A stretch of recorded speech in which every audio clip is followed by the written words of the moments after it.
Welcome to our show, Van. Thank you, Arlene. It's nice to be home. Because I always feel at home when I see you. I always know I'm going to have a good time when I used to walk into parties and you were there. We had a good time together. Always. You know, I read that in 1946 in Life magazine, according to the available statistics, it said the most adored person in the United States today is a strawberry blonde motion picture actor, Van Johnson. And I went to see La Cage the other night. It was the second time I'd been to the opening. And I think that whole story is going to be reprinted. Oh, you're just lovely. Champagne for this lady. Dom Perignon, none of that other stuff. Oh, thank you, Arlene. Really, well, so exciting. This company is filled with love, starting with George Hearn and Don Pippin and all his big staff, and Arthur Lawrence I'd never met or known before. And he just opened a whole new doorway for me. When, in those days in the 40s, when you were doing all those motion pictures, all your leading ladies were glorious. Katharine Hepburn and Lana Turner and Judy Garland, Elizabeth Taylor.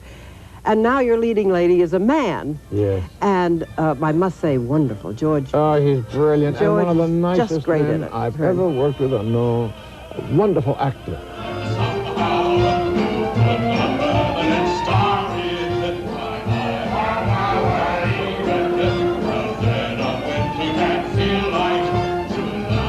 Did you audition for this part? How did you get the part? 3 times. I still think they're not quite sure if they got the right one. Oh, yes, they're sure. No, I auditioned 3 times. Took a year to negotiate the deal. I think they were trying to get Bob Preston. I don't know. But that's all right. I'm in it, and I'm here to stay for 1 year. And you're lovely in it. But so thank you, Arlene. But pictures and filming are much easier. I'm a morning baby. I'm up at 5, driving to MGM to kiss Elizabeth Taylor or swim with Esther Williams or cry with June Allison, and through at 6. And now I have to get it up for that 8 o'clock curtain. And no matter what you do during the day, your mind is geared to that 8 o'clock curtain, as you know. Of course. You look very slim on stage. You don't look heavy at all. Oh, well, everything's pulled in and hidden. Yes, and you're I wearing use your saran white wrap. socks. They made you change. Theone Aldrich, that's the only thing I couldn't get in the contract. They wouldn't let me wear the red socks. And I can understand it. You know that it was the first thing I noticed when I sat there. Everybody says that. Comes in, people say, where are the Red Sox? Where are the Red Sox? Is there a story attached to the Red Sox that I never heard? Well, I was just starting in Hollywood. I wasn't that well known. I was like a guy named Joe or something with Spencer Tracy and Irene Dunn. And my first Hollywood party was at Jack and Mary Benny's. And you know the parties they used to give. Yeah. Beautiful, dignified, lovely. And everybody was a star who walked in that room. No flops. You see Barbara Stanwyck, Bob Taylor, Burns and Allen. And I was always terrified of going into parties. That's why I always get there first. And leave first. And I rushed. I was living at the Bel Air Hotel, and I rushed home from the studio and jumped out of the shower. It was black tie Saturday night. We worked Saturdays in those days. And I pulled up on the door, and the maid didn't deliver the laundry that day, but there was one pair of red socks. So I put them on with the Mary Jane pumps, the evening shoes, and it was an icebreaker. It was a conversation piece. I didn't know Everybody anybody. noticed it? Everybody said, gee, what a clever idea. Errol Flynn happened to be there. And Jock McClain. And actually, I think Jock McClain started the Red Sox. And he said, don't ever take them off. It'll bring you good luck. Yes. Yeah. And that's sort of a crutch for me. Van, you know, Lucille Ball was on our program, Prime of Your Life, some time ago. And I understand that she was influential in your career. Will you tell us how? Absolutely. I wouldn't be sitting here, Arlene, if it wasn't for Lucille Ball. Mr. Abbott, George Abbott, took 5 of his favorites out to do the Too Many Girls film at RKO, and that's when I met Carol Lombard and Lupe Velez and Irene Dunn and Michelle Morgan and all those wonderful people who were playing on the lot at the time. And everybody said, oh, Lucille is going to fall for the redhead. You? Well, you know who she fell for. Desi was in the film, too. But Lucille said, Desi and I'll take you to Chasen's tonight for the farewell supper, the last supper, before you get on the Chief in the morning, back to New York. So I said, oh, lovely, lovely. And Billy Grady walks in, and she's a talent scout for MGM. And she said, Billy, come over here. This kid's going back to New York in the morning on the Chief. You can't let him go. He said, oh, yeah, I remember you from Pal Joey. I wanted you to make a test, but you wouldn't make a test in New York. But he said, stop by on the way to the depot tomorrow morning. Stop by the studio. And I want to see a couple of pictures of you. Well, I never made the train, and the rest is history.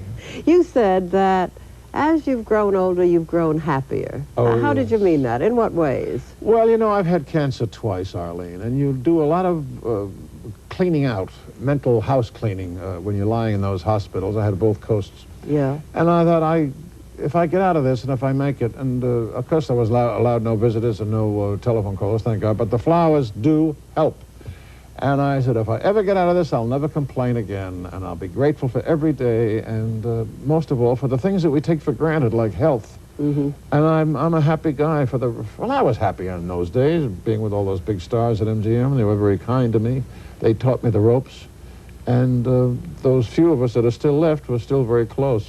Well, you look wonderful. You behave marvelously. Everybody is always happy to see you, and we certainly are happy that you came on to the prime of your life. God bless you. I just met the great Anna, the great Koch, and I said, Your Honor, I want some Chinese restaurants down in Chinatown. So here they are, but you're not going to see them. I go to Pearl's myself, but when I go to Chinatown, I'll follow Mayor Koch. You look very conservatively dressed, this gray flannel suit of yours. I thought I'd save a little bit for you. Can you get that, fellas? This is the conservative number. I wear this in the second act. It looks like the United Nations flag. And you're back on Broadway. What's it like to go out there opening night in a big hit show that someone else has played in before? Is there a great deal of excitement? How did you Yes, every night I throw up in the wings before I go on. But I take the singing lesson and the dancing lesson, and it's the most wonderful company, Jim. George Hearn is one of the finest people I've ever worked with, and the company's been beautiful. Don Pippin, the conductor. Arthur Lawrence, the great director. It's a very strange feeling to come into a bunch of people who are strangers. Being used to sitting down there in the orchestra, and then suddenly I find myself up on the stage some nights and I dry. I forget what I'm going to say next. We have a little tape, and for anyone out there who doesn't know, it's this wonderfully flamboyant story of a nightclub in the south of France, two middle-aged men, homosexuals, and they have their own little family problems as well, and we're going to look at it right now. You and George Hearn. You make me like this. And just what do you think you're doing in one of Zaza's gowns? It's all about appearances, delays, technical difficulties,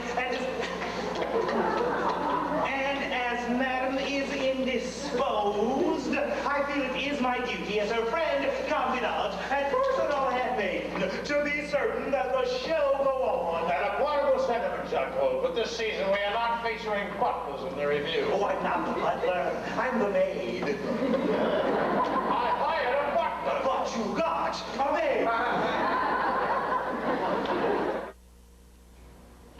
That, of course, not George Hearn. George Hearn comes in next with another problem. He's the best. He's great. He's just a... What's that performer's name? He's very good. Billy. I don't know his last name, Billy, but he's terrific. He almost steals the show. Yeah, the butler and the maid at the same time. He's fabulous. And wearing the master's clothes. And he sings in St. John the Divine every Sunday in church in the choir.